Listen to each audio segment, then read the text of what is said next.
ये बात करीब 30 साल पहले की है। मैं काका देव जो कानपुर में वहाँ रहता था और उस वक़्त काका देव इतना डेवलप नहीं था।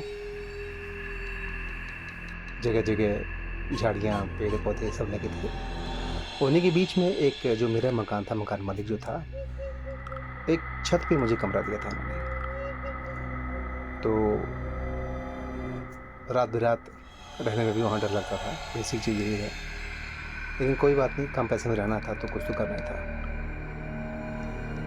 उस दिन मेरा दोस्त मुझसे मिलने के लिए आया।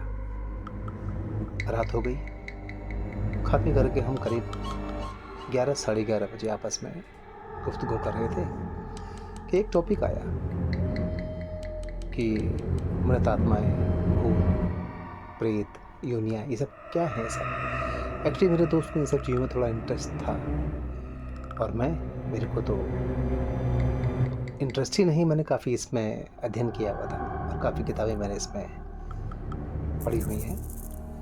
तो जब उसने मुझसे पूछा तो मुझे काफ़ी बताने में भी अच्छा लग रहा था उस टाइम पर। लेकिन मैं भूल गया कि शायद ये वक़्त इस टॉपिक का नहीं है, क्योंकि घड़ी उस वक़्त कम से कम पौने 12 बजा रही थी और मैंने इस बात का ध्यान नहीं दिया।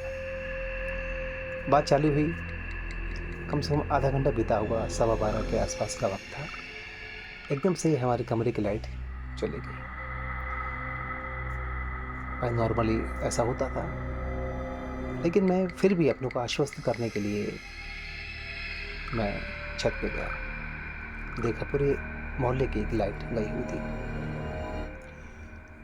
और मौसम भी जो मैंने महसूस किया कि अभी कुछ देर पहले तक मौसम बिल्कुल ठीक था। आकाश में तारे भी थे, चंद्रमा भी था, लेकिन अचानक से कुछ बादल से दिखाई दिए। ठीक है, मौसम में हो सकता है, मैंने बहुत ज़्यादा इसमें दिमाग नहीं लगाया और वापस मैं अपने कमरे में आ गया। एक मोमबत्ती जलाई और हम दोनों के बीच में मोमबत्ती रख दी और फिर अपने टॉपिक को हमने आगे बढ़ा दिया। अभी 5-7 मिनट ही बीते होंगे मेरे ख्याल से बमुश्किल। एक बहुत ही बेहतरीन सी खुशबू हमारे कमरे के अंदर प्रविष्ट हुई। एक ऐसी खुशबू, एक लाजवाब खुशबू जो मैंने आज तक कभी नहीं सूँघी थी। मुझे उसका एहसास नहीं था कभी भी। मेरा माथा ठनका। रात के 12:30 बजे इतनी बेहतरीन खुशबू सीधे कमरे के अंदर। मैंने अपने को आश्वस्त करने के लिए मैं फ़ौरन एक बार फिर से छत पे गया। चारों ओर देखा कि कहीं किसी ने कुछ जलाया हो या कोई उसका स्रोत पता लग सके एक्चुअली। लेकिन सब सो रहे थे। मकान मालिक भी, आस-पास जो छोटा-सा मोहल्ला था वो भी। लेकिन हाँ, हवा बहुत तेज़ चल रही थी और आकाश में काले बादल से घिरे हुए थे। मैं आ गया कमरे के अंदर, एक छोटी-सी मोमबत्ती जला करके हम दोनों के बीच रख दी। लेकिन मेरा दिमाग चल रहा था कि मौसम एकदम से बिगड़ा है और एकदम से इतनी बेहतरीन खुशबू कमरे के अंदर आई, जबकि बाहर कुछ भी नहीं था। मेरा माथा एक बार दोबारा ठनका कि कहीं जो मैं सोच रहा हूँ वो सही तो नहीं है। शायद वो सही था। मैं फ़ौरन, चूँकि मैं जहाँ भी जाता था, एक छोटा-सा मंदिर मैं हमेशा अपने पास रखता हूँ। मैं गया और मैंने मंदिर में अपने जो कमरे के अंदर था, एक दिया जलाया।